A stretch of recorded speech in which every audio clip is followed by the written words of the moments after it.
We're live. I think we're live. Yeah. How exciting. It's strange now because we don't press the button. I know, it's weird. It's because we've got this team around It's remote. us that does things for us. Do you think we'll have a makeup crew in a few months? Well, I'd Not that like, you need one. I'd like to hope Put that so. out there. I know, it'd just be nice though, wouldn't it? You know, Yeah. we've got all this equipment now, we've got the lighting, and Yeah. it'd just be nice to have a little hair Yeah. and makeup team. Anyway, welcome. You need to do the sharing. I've got to do the thing. sharing. Welcome to Clement on the Sofa. I'm now going to be rude for 2 minutes. Welcome to BHBN Hospital Radio in Birmingham. I shall now hand over to my assistant. I've already made a mistake. You silly boy. Right, okay. Good morning, everybody. My name's Claire Russell, and as you know, this is Todd. We are here this morning on the sofa at BHBN Hospital Radio, and this is part of a monthly series. We get together once a month on a sofa, always a different sofa, and we talk about different issues that people in business are facing. And we've done all sorts of different topics over the months. And we decided that for this episode, we got the opportunity to come here, first of all, and be here. Thank you to very Callum, much. who's Thank just you. there. Thank you He's to just Callum there. and all of the other guys at BHBN Radio.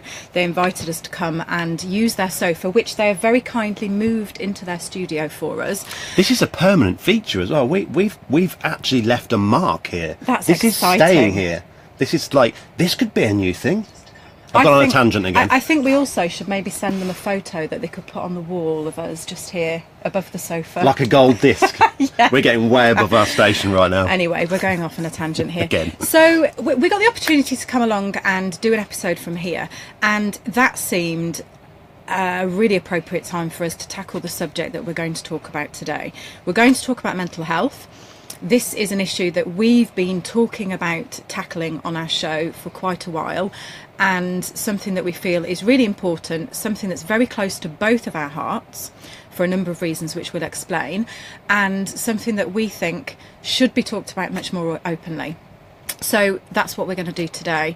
We've had a few questions and comments already from people, which we will tackle. We've got those. If you're watching, we would ask you to please share this. So you will see on your screen that there's a button to share, which means you can share the broadcast right now, and lots of other people will then see our broadcast. And if during our talk you have any questions or comments that you would like to put in the public forum, then please do. We will pick up some comments during the course of the broadcast and answer them if we can, and then any that we don't manage to get to, if there are too many for us to pick them up, we will come back and answer them all afterwards. We always do. Definitely. A few good mornings before we go on. So morning to Ivan, thanks for sharing, to Vicky Shanks, to Joe, my partner and business partner. I always get it around the wrong way. Very important that she's my partner before my business partner.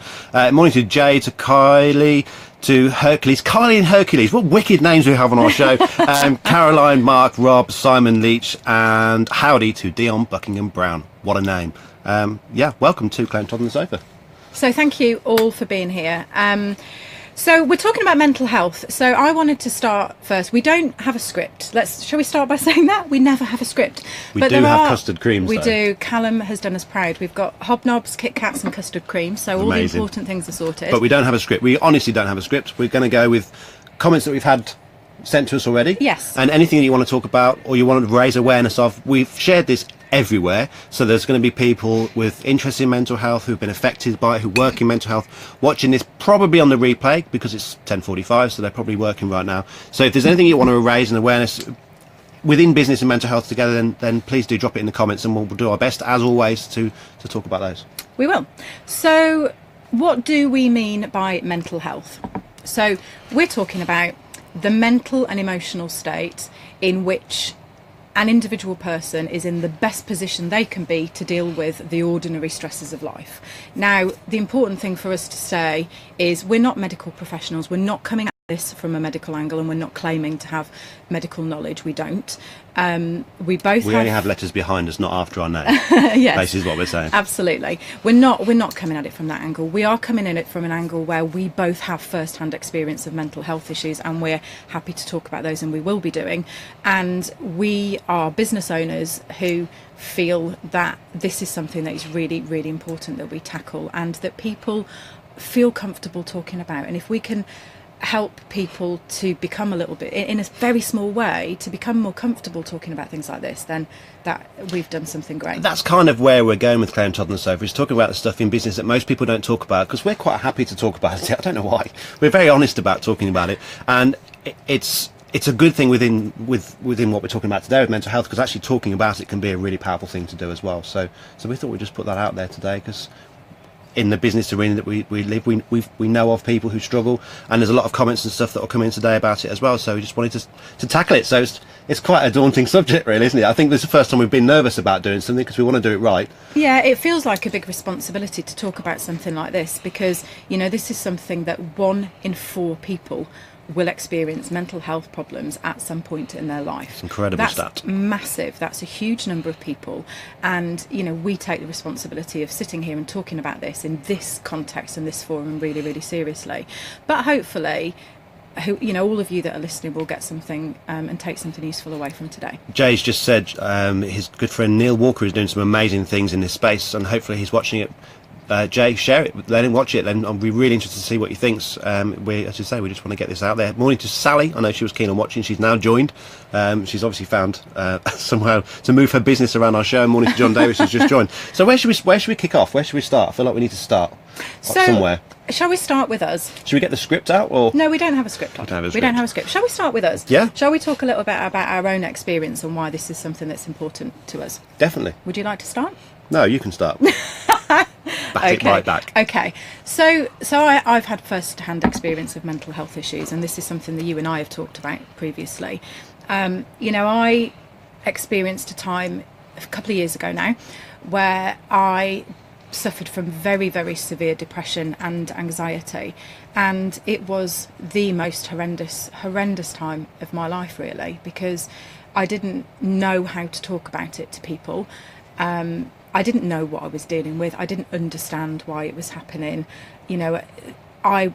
Before that, I would never have imagined that I would have been somebody that would experience mental health issues. It's the whole "it won't happen to me" kind of thing, isn't it? You think you're strong, and it happens to the strongest, because you're quite a strong person. Yeah. I mean, you're one of the strongest people I know, will-wise. Don't cross her, honestly. Oh, don't mess with me. So you would think that, well, this won't happen to me because I'm a strong-minded person, and I've got all my eggs in my basket, kind of thing. I'm okay. Yeah, absolutely. And sometimes things happen that can take people down a road that they just simply don't expect to end up going down. And for me, it was a combination of extreme stress in the workplace, and I guess that coupled with some more physical issues. I think those things combined led me to experience really severe depression and anxiety, and the combination of those two things was horrific. It was a really toxic combination, and for a few months I completely lost sight of who I was. I didn't even recognise myself when I looked in the mirror. And so when I talk to other people now, since I've talked more openly about that, I've had lots of people say to me, "Oh God, I so understand what you're talking about. I've experienced that. I thought it was just me." And all of a sudden it makes them feel less isolated, which is a real key part of mental health, is the isolation. And we were talking on the way over in the car, or in our crew van, about the isolation, which is such a key part of certainly depression and anxiety. You feel isolated. But of course, running a small business, like we were talking about last night in this room on the radio, you are isolated. Because you are on your own, and there isn't a huge department or a big building, and it's kind of a really bad combination, I think, certainly in the small business arena that we hang around in. I think so. I think that's one of the probably the most fundamental factors for people that are in business that can end up leading them to suffer with those sorts of problems, because you can feel really isolated, can't you? You can end up feeling very on your own. Yeah. If you're running a small business at home and you don't have a team around you and you spend a lot of time sat behind your laptop, you're not necessarily engaging with people in real life so much as you probably need to, and is healthy for you. Got a comment from Mark Brimson, who's joined. Morning, Mark. How are you? Mark. It's a very important issue for him. He became acutely aware that he had an issue when he was working for himself, so he set up the Glow Foundation, which you should Google and check out. It's phenomenal what Mark's done this year. And he's raised £20,000 for charity. Now feels much calmer about life and in a good place. But I think it's probably, Mark, I'm presuming, but it's probably because of the awareness of it. Was there a time when you lost sight of who you were that you didn't realise you'd lost sight of it? Absolutely. So you're not aware of it. You're Yeah. just like, well, this is how it is now, and you wake up and that's just how it is. Yeah. Yeah, And the only way you can totally. change it is to be aware. Is that?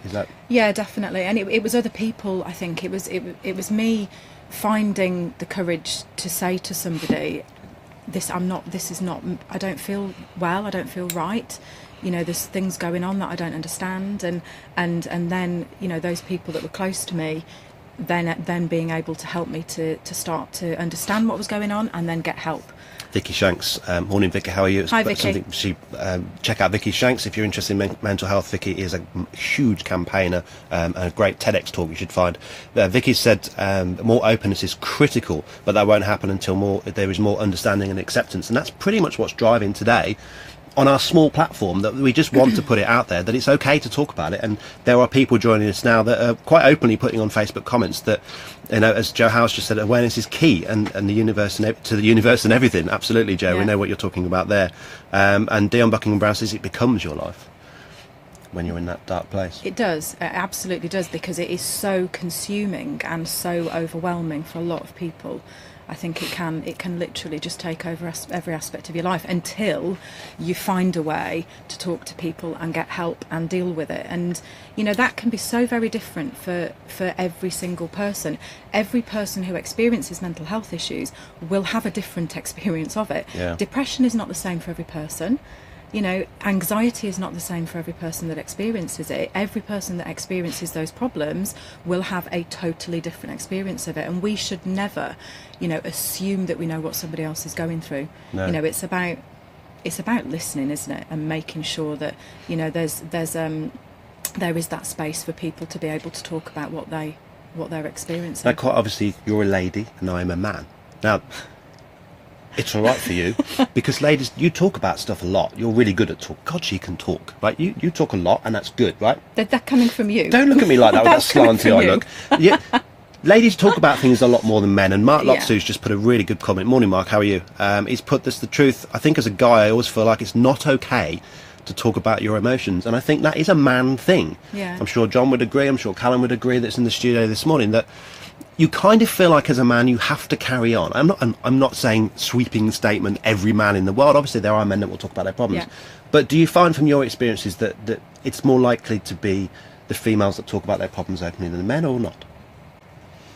I think going from the people that I know and the conversations that I've had, I think certainly, anecdotally I would say yes, that women tend to find it more easy to talk about the problems that they're having, but it really depends on the circumstances, doesn't it, and what's going on around them. For a while I found it really hard to talk about it because I was this high-flying successful career woman, and to admit that I was struggling emotionally, for me that was like admitting failure. So, and I think maybe that's where guys come from, because we're traditionally, a long time ago, hunter-gatherers. If you want to get really primitive, it was our job to run everything and your job to do other things, and you were more emotionally connected. So yeah. I guess when you get into a high-powered career and you are the go-to person and you are the driver, you kind of assume that role, you take on that role, and then it isn't okay to say, I'm not as solid as you think I am. And I think there's a few people in here have said, I hope bosses are watching, because 1 in 4 people are suffering, and it's not okay to talk about it yet. Yeah. It isn't, is it? No, it's still far more of a taboo subject than it should be.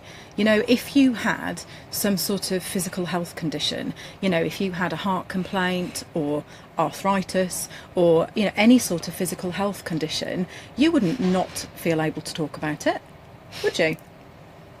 Unless it was something really personal, maybe. But, people do. It's a bit like you have to campaign for guys to check their bits, because guys don't talk about stuff. Yeah, that's a very personal area, isn't it? But, if you had, a heart condition or something, I'm pretty sure that that's not something that you would be. Would you be afraid of talking about it? I just wouldn't want to. Wouldn't want to accept I had something wrong with me. Right. And I'm not sure if that's just me, and the guys watching the stream now, if you want to chip in. a lot of the guys that I speak to don't want to admit they've got something wrong with them, and it's like there isn't a normal. We said at the beginning, normal. We're having a baby in July, not a spot. Shock news. Myself and John's laughing at the back. Myself and Joe are having a baby in July, and it's all measured on normal. There is no normal, but I guess you kind of feel like you have to fit in, and as a guy, I feel like you don't want to admit that you've got something not quite right. Yeah. And we've all got shit you've got to carry around. You've got baggage and stuff, and the weird thing is talking about it can make it really much better, but there's this stigma that you can't talk about it. No, I get that. There's some really great comments coming in. I'm apologies if I miss any of them, because there was a lot of comments coming in. We will respond to everybody's we always comments. go back. Chris Compton, someone coined the phrase, it's okay to be not okay, which is really interesting. Rob Levick, you become the expert at hiding it from others, and it's more difficult to talk about it. Isn't that the truth? Caroline Kempster, morning Caroline. I believe that women are better at going to the doctor and saying things aren't right, whether physical or mental, which was my point, more succinctly put. Dave Sharp, morning Dave. Hi Dave. Dave Sharp again, look, you see, he's following us around. In a good way, Dave. No restricted view this morning, Dave, by the way. That's a private joke for you there. Very hard for men to talk openly, in my experience. I wish there was a more men-only groups. You see, the problem with men-only groups is it's like men-only networking, sexist. So we're in this. I feel that like you can have women-only networking, and that's okay. But if you have men-only networking, well, why is it men-only? And I do sometimes think that the way that the world is moved towards equality and stuff, which is good, and I absolutely think it's good. I still think it's okay for women to do stuff on their own, but as Dave just said there isn't men-only groups. And also, it's kind of weird, like, well, I've just done antenatal classes, we've just finished them, and we've got a group chat for the guys, and there's no interaction in there. We're not sharing stuff in there, and that's just private, and we're not sharing it. I was just going to ask that, Dave, thank you for that comment, but I actually really do wonder if men-only groups of any description would actually be a place where men would then feel comfortable talking more about their problems. I'm not sure they would. I think most of the men that I know would be even less inclined, because there seems to be this issue of bravado and Hercules has just put that very point. He says, yes, Todd, but it goes way back to the whole macho thing that guys try to portray, because we do need to do that. We walked in here today, we've got all this kit, myself and John carried all the stuff, and you just walked in and did my hair, and that's okay. We don't mind, do we, John? But we're the machos. John's driven here, and you're not even using the sat-nav properly, and we've had to get ourselves here. So we do feel like we're kind of like, we've got to make stuff happen. Yeah. And if you were running an army, if I was in charge of an army, as Joe always says, if someone got shot, I'd leave them there and keep going. Keep going. And I kind of feel like, as a macho man, as an alpha male, admitting you've got something wrong with your brain is a big thing. Yeah, it is. No, I would agree. So, talk to us about your experiences. Why is this something that you were really keen to talk about?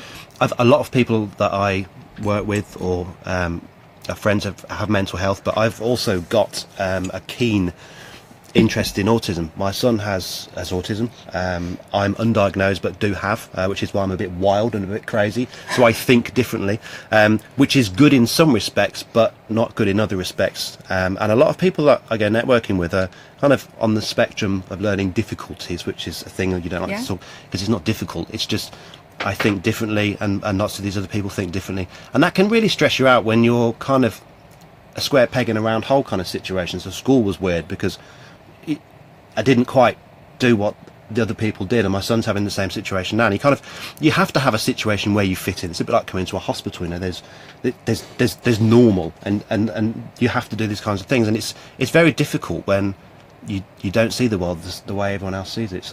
And for a long time I just fitted in, and it literally drove me insane. I was bonkers. I was hitting things, smashing stuff up, and now I'm trying to channel it, so I'm like we do every day, do what we want to do, and try and use what's really powerful about my brain in the right way. And autism is a thing that whenever I mention it, there's loads of people say, "Oh, my child's got autism," but they don't talk about it. And I'm really proud that my son has autism, because he sees the most amazing things, in stuff. He's the type of person that'll walk into a room and call out the fat person straight away. She's fat. Okay, that's a very logical thing to say, but we don't say that. Yeah. But also he'll see things that you won't see in other things, and that's what's helped me to set up the business that we run now, because Joe and I work very much together, but I'll see patterns and things and stuff that other people don't, and often that's a bad thing, because I'll spot all the mistakes, and JT does the same thing. But I think it's important to talk about it because everyone is different, as you said. Yeah, no one absolutely. experiences it in the same way. They don't, and the more we talk, the more that we all talk about things, the more that we share our experiences and ideas and the things that have helped us and the things that haven't helped us, and that can only be a good thing, can't it? James Chisholm, really interesting comment. I still have a knee-jerk reaction to people asking me how I am. I catch myself more now, but they're still there all the time with me, protecting me from people finding out I wasn't coping. So James, who I know very well, morning James, its stock answer was I'm okay. Yeah. And sometimes it's okay to say you're not okay, which is the comment someone put above there. And I think it's really important to say that. Vicky Shanks just says autism is awesome, which it absolutely is. And as she said that, Taz Thornton, who is awesome, has just appeared on the stream. Morning, Taz. We had a couple of questions or comments that came in before we went live this morning, so we'll just tackle those. The first one was from Simon Leach. Hello, Simon. I know you're watching. Simon. And Simon asked, as a business owner, Simon is a business owner and employer and employs a number of people. What can he, as a business owner and employer, do to help to support anybody that works for him with mental health issues? Wow, that's a great question. A brilliant question. And actually, if only more employers actually had that attitude, I think life would be generally better. From a business angle, if you want it to be really selfish as a business owner, if you look after your workforce, you'll make more money. Because if they break down and if they're not doing the job and they lose they lose who they are, you're not going to get a good product out of them. You're not going to have a happy workforce. And if you look at certainly over in the East, where they look after the health of their workforce more than anything else, you know, they're exercising, they're doing yoga in the morning, they're doing all the things that would really help your mental health, they get more productivity. And you look at what they're doing over there, but they care more about their workforce and how they feel, which I think is incredibly important. Yeah, I was looking at some statistics earlier on, which was talking about people in employment. You know, we're talking about this from a sort of a business owner angle, but please don't think that means that this is not relevant to people in employment. Of course it is.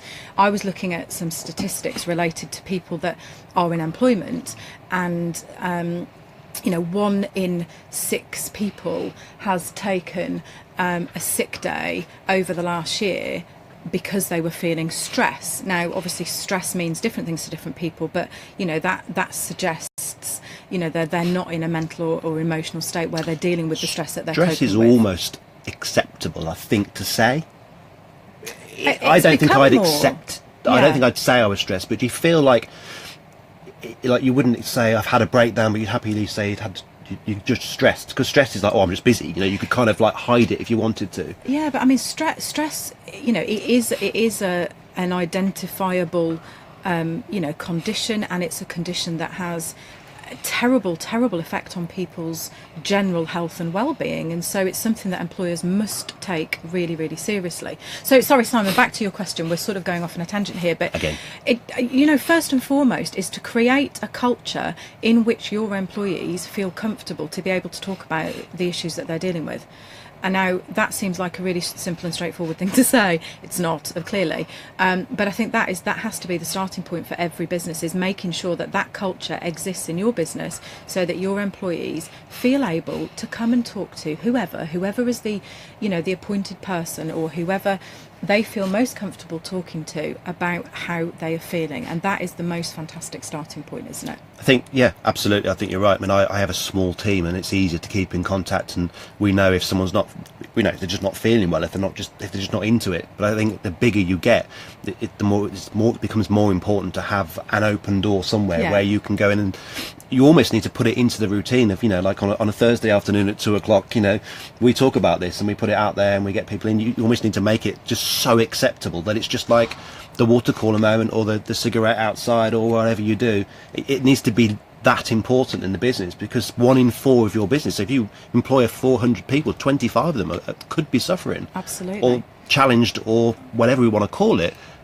at that time. And it's really important. There's a few interesting comments I just want to shout out before we go any further. Steve Westrock said the first thing to do is talk to them, don't make assumptions, which is really important. And Dion Buckingham Brown says a lot of employers need to be reminded of this. Share it with them. That's what this is all about, hopefully. Joe House says stress still has a massive stigma around it, so she's disagreeing with me, which is fine. around, and it's a word that scares the pants off employers because of course it would probably mean time off, paid sick leave and all that kind of thing as well. I'm wondering whether you can stop that from happening in the first place if you talk about it. That's kind of what I'm trying to say. Callum, who's there, says the American companies have a great philosophy that take Google and TK Maxx, where his sister works. They have a better philosophy on the whole mental health side of things as well. There were some great comments coming through here. I'll just leave you with this one before I move back over to Claire. Ian Dixon says, a top tip: open every team meeting with "How are you feeling?" like a round robin. I really like that. Absolutely. How are you feeling? Not how are things. How are you feeling? Which is really powerful. So thanks, Ian, for that.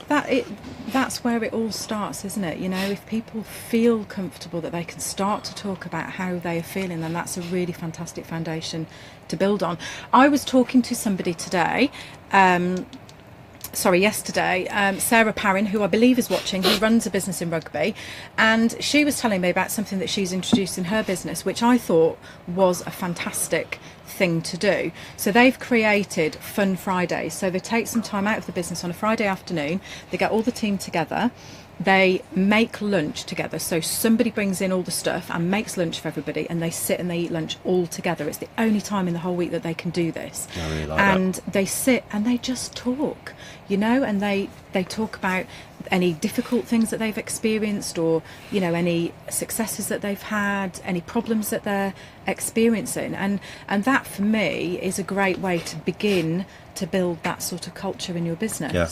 Joe, my partner Joe, sent me some cool stuff this morning, and there's a few things that really stood out, and one of them we've already spoken about, which is 1 in 4 people experience mental health issues. But the one thing I wanted to really highlight was that the signs to look out for. So there's lots of signs when someone has a stroke, for example. You know, you're looking for the things, or for first aid. But for someone with a mental health challenge or an issue, the things to look out for are they have feelings of isolation, lethargy, lack of self-esteem, relentlessness, irritability, hopelessness, or a lack of interest in things that they would normally enjoy, which comes back to you losing your identity. And I think it's really important that you talk about these things, but it's also important that you actually keep an eye on your friends and your family and your work colleagues, just to spot changes, because we are creatures of habit, and we pretty much do the same stuff and we behave the same way. I'd have thought, unless something huge change in your life, but if they start to behave differently, I think it's up to all of us to keep an eye out for each other. It's kind of making a point, isn't it, of having that awareness, because we're all so busy,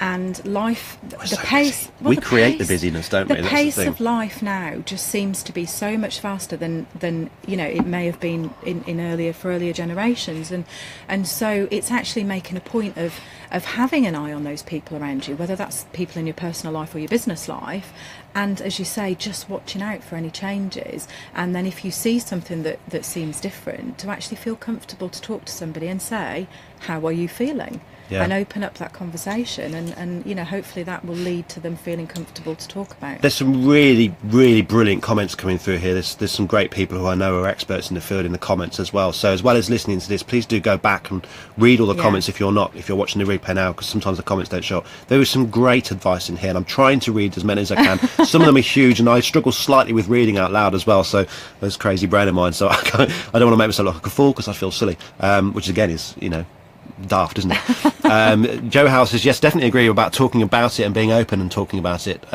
She meets people on her workshops that are scared to admit they're feeling stressed in case their colleagues or bosses judging them, and I think we're all afraid of being judged. I often talk about the primitive sort of beginnings of humankind, because I'm fascinated by how that affects our psychology. But years ago, you know, when we were in jungles hitting each other around the head with sticks, you were judged, and if you got something wrong, it was a bad thing. I think now we should be in an era where it's not a bad thing, and we accept that we're all different, and we work together as a team. It's the only reason the humans are at the top of the tree, is because we work together, and sometimes it's easy to forget that.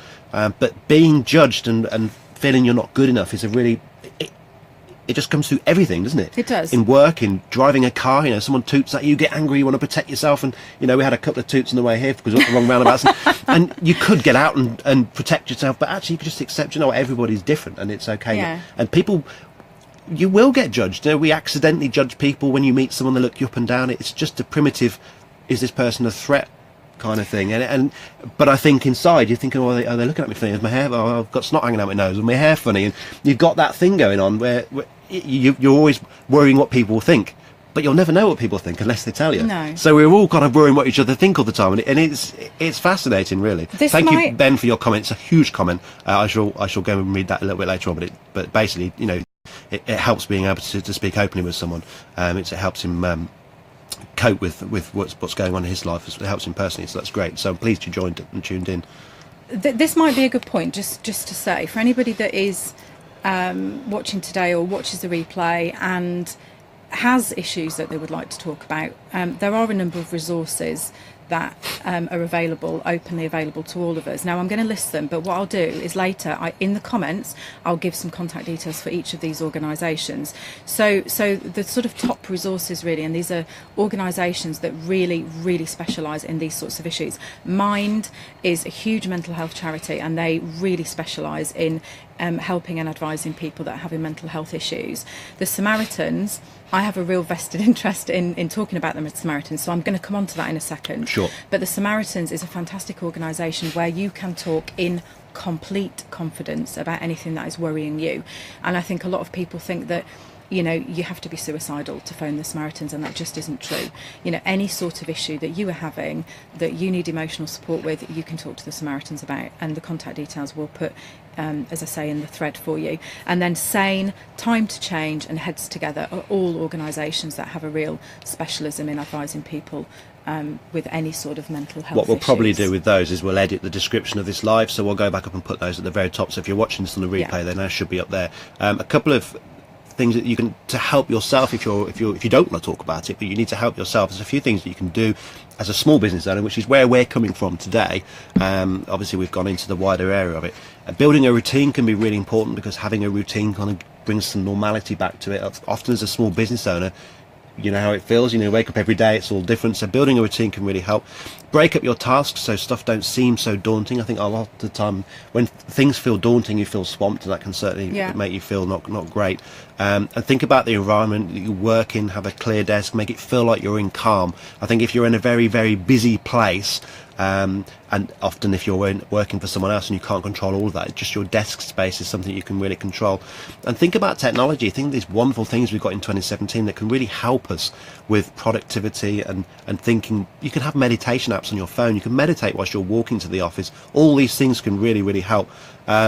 Get some exercise. It's just the old classic, go for a walk. But actually, I was really stressed the other day in the office. I don't say stressed, that's a silly thing to say in the context of this stream. I was just a bit annoyed with myself, and I thought, I'm not getting anything done, so I just went for a walk, and it's amazing how much better I felt with a walk. We were talking about this the other day. It's so easy when you are running your own business to end up sitting at your desk for hours and hours and hours and hours and not taking a break.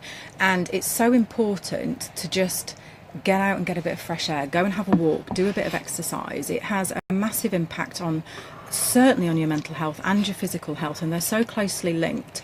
I know for me, when I was at sort of at my lowest point, I found it impossible to motivate myself to go and do any exercise, but actually by making myself do it, it made such a big difference. It really did make a big difference, and getting a bit of headspace and being present in the moment. The other thing that I think people talk about mindfulness a lot, and you don't need which is good. It's good they're talking about it. Absolutely, mindfulness is a brilliant thing. But there is a danger that it's become a trendy thing rather than an important thing, I think. But do you know what? Mindfulness in this context, it's just about being present in the moment and grounding yourself in the moment. I know when I experienced really bad anxiety, that the easiest way for me to get myself out of that really anxious place, and if I was having a panic attack, was to literally ground myself in the moment. Physically put your feet I on the used floor. to press my heels and grind my heels into the ground, and it grounded me and brought me back into the room, because sometimes I felt like I'd completely left the room. We've got 10 minutes-ish. I want to read out a comment from Jamie, and then I want to move on to the Samaritans, if that's okay. Yep. So Jamie Jodie Shanks, morning Jamie, how are you? I have depression and anxiety, and until I started talking to a professional, it felt like I had no one. A professional helped me to see the light within the dark. So get talking to people. One of the other tips that Joe sent me was just remember your friends. It's okay to talk to your friends. That's what they're there for. If you're a bloke, go for a beer. If you're a girl, go and do some knitting. No? Okay. But just remember that your friends, it's talking about it just almost seems too simple. It's just too simple to talk. Talking can't do anything. Go for a walk can't do anything. But actually, why don't you talk and walk at the same time? It's such a powerful thing to do, isn't it? Absolutely is. Don't be afraid to ask for help, and go for that help wherever the best place for you is. There's all these resources now that are available to us, and we'll put contact details for all of those different organisations. But a great place to start is with a friend that you trust and you feel that you can confide in. But if it's not right for you or comfortable for you to talk to a friend, go and get some professional help. These guys are trained and qualified, and they know how to help you. That was the hardest thing for me, and I know lots of people that I've talked to have said the same thing. I was talking to Sally Mayer about it. If you're here, Sally, Morning, good morning. She had CBT. Which helped her to deal. What's I know CBT? Cognitive behavioural therapy, and I know she doesn't mind me talking about this because we talked about it yesterday. She had cognitive behavioural therapy to help her to deal with her anxiety. I had CBT as well, and it's a fantastic form of therapy. Like anything, it doesn't work for everybody. It's not always the right solution for every person because everybody's experience is different. So go and get advice, talk to a doctor, look at the options. It may be that you need medication, and that I think for some people there's still a stigma attached, but if you need to have medication to help you to get through the worst time of what you're experiencing, then you're only here once. You don't get a medal at the end of it if you come out at the end of it. I've never had any medication. No. Here's a medal. Please go forward to heaven. There's no proof that that's going to happen. That was the worst thing for me. I was afraid of taking medication because I thought that said something about me, and ultimately I couldn't have got through it without medication. And then I had CBT, and then I had talking therapy. And don't be afraid to ask for help and to go and get the right advice and support to deal with what you're dealing with. Samaritans. So I've always thought, before I've met you and other people that I know that are involved in the Samaritans, that you only call them, it's a bit like 999. So you wouldn't call an ambulance unless you were in real trouble. You just walk to the doctors. And I always felt like with the Samaritans, I always thought, and I know the messages are a lot better now, that you only call the Samaritans if it's really serious because it's an emergency service and you don't want to take people's time up. And that's not true, is it? You No. can call the Samaritans for any number of reasons. So for the last sort of 5, 6, 7 minutes now, we talk about your experience with the Samaritans and let people know what it's all about. I would love to. So I got involved with the Samaritans about a year 18 months ago, and it was something I'd always wanted to do, some volunteering. When I decided that I was going to change everything that I did with my business, one of the things that I wanted to achieve through that was to have more time to do volunteering. And the reason that I was very drawn to the Samaritans was because of the issues that I'd had, my own mental health issues. And I was very lucky because I'd had people that I could talk to, and I had lots of people around me that supported me. But I was very aware that there are so many people that just don't have that support network. They don't have families that care about them in the way that mine do. So I went and inquired about the Samaritans, did the training, and I now volunteer regularly with the Samaritans. You give a lot of time to the Samaritans. I do. I've spoken to you and you've had 2 hours sleep because you've finished Samaritans and you've got to work. So yeah, I do, and it's really hard. It's the hardest thing I've ever done in my life, but it's also the most rewarding thing that I've ever done. You and I were talking last night about how important it is, how we both believe it's important that you use the experiences that you have had to do something good, to help whilst people. you're here, learn something, share it, to give something back to people. And I've had some experiences, okay, they were difficult experiences, and it was hard, but I've learned a lot from that, and I feel that I've got a responsibility to use that in a way that's helpful to other people. So it's a huge responsibility as well. I mean, it's a huge. I'm going to just say, like, in front of everyone, I think you're fantastic for doing that. I've never said that to you in front of a camera, but I do think it's fantastic because I know you put a lot of effort into that, and I know it's a lot of stress and a lot of organisation. But I think it's fantastic what you do. I think it's absolutely brilliant, and you just must have helped thousands of people. I think it's incredible. Yeah, the Samaritans is a fantastic organisation, and just to reiterate what you said at the beginning of this bit, you do not have to be suicidal to phone Samaritans. It's not a 999 thing. No. Some people are. absolutely some people are, but the vast majority of people that call Samaritans just want support, and they want to be able to talk through their problems in a place that's, they know it's confidential, and they know that they're not going to be judged. So it's a safe place for them to talk through problems. You could argue that if you ring the Samaritans or another organisation or get help or speak to friends before it is a 999 situation, it might not even get there. You could argue that. I bet there's situations where it's actually helped people. So it's a classic man thing, wait till it's really, really last minute. And I've a friend of mine that's just recovered from cancer, the same age as me. He went and got help straight away, and luckily for him he did, because it was a few weeks until it wouldn't have been possible to do what they did. So it's advice for me and all men out there, sweeping statement again, that most men don't ask for help, and it's really, really important to do so. Interestingly, just going back to that point that was made earlier about men, obviously the Samaritans is completely confidential, and we would never ever you don't keep any records. You've never told me anything about it. It's just I know the types of things you'll talk about. It's the most fundamental principle of what the Samaritans do, is that everything is absolutely confidential, and as a Samaritan we will never share any details of anything we've ever discussed with anybody. That gives people a great deal of confidence that they can talk openly. So I think a lot of men, just going, anecdotally from the experience I've had, I think a lot of men call Samaritans as a first step of talking to people. Because it's confidential. See, I think I'd be happier doing that, because you don't know who I am. Yeah. So you can't judge me because you're not in my clique, in my troop, in my circle. Yeah. So maybe that's a good message to put out there about it. I don't want you to be flooded with phone calls now from men that are worried about the odd thing. But men don't want to tell people they know. I wouldn't tell Callum if I was struggling. Well, actually, Callum and I have had a few good chats about that. But you might not do that to some people in your circle. We were talking last night about how you have like a stage of relationships with people. Like you and I share quite a lot of stuff, but I'll share a lot more with my partner Joe, because you just would. But when I first met you, I wouldn't have shared anything. But now I probably wouldn't share some of these things and some of those. And it's weird. So maybe there's the complete because you're a total stranger at the end of a phone and it's just a voice. Maybe that's why men share more, because it's just an easier thing for them. I think so. And then it's I think often that's a gateway for people then to begin to trust the people in their lives, because they found that actually it wasn't so bad talking to somebody. It wasn't as bad as they thought. They weren't judged, and the person didn't run away screaming in horror at the thing that they told them. I'm making light of it, but I think really that is what happens, and then that's a gateway for people to start to talk. And going right back to the beginning of what we were talking about earlier, in our lives and in our businesses and in our homes and in our social circles, if we can create a culture where people feel like that, where it's okay, then that is the most fantastic starting point, isn't it? And I think there would be far fewer people that get all the way down to the to the lowest possible point if all of us were really aware of trying to create that culture in everything that we do. Which brings us back to why we're sat here today at BHBN Radio. We want it to be something that people talk about. We're a tiny droplet in the ocean of the internet, but we'd really like people to talk about it more openly.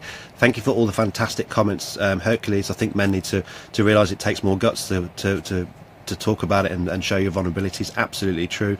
Chris Compton just says, may I say that you guys are doing an amazing, brilliant job. Well done. You can, and you just did. Thank you. Thank you to all the comments on here. It's nearly time for us to say goodbye, actually. I wanted to, as a social media guy, just to put one point in at the end as a point of interest, that social media is a real issue with mental health, because if you're watching this now, you might think we look amazing. There's stuff around here. We've had hair and makeup. I've actually got a cold. I feel like rubbish, but you don't know that. We've got a crew. What you see on social media isn't real. And a lot of the things that you see, people's lives, their Snapchat stories, their filters, their Instagram stories, it's all fake around it. They are also struggling. So it can be a real issue with you sitting at home on your phone, watching your friends have amazing nights out. They also look like shit in the morning. They also sit on the toilet and contemplate life. They also walk, they stub their toe, they shout at their dogs and their kids. They just don't put it on the internet. And I try and put most of my stuff on the internet, but I think, certainly in light of the story that happened last week where a young lad took his own life because of Snapchat and because of bullying, I think you have to be very careful what you watch on the internet, and hopefully what we put on here is just very honest and open, because it is a danger, and we have a huge responsibility to sit here and talk about this. So hopefully we've done it the justice. And that's it. We are going to go back through all these comments, aren't we? We are. There's loads of comments. We'll be here for hours, guys. Sorry. You're going to sit here and go through all these comments.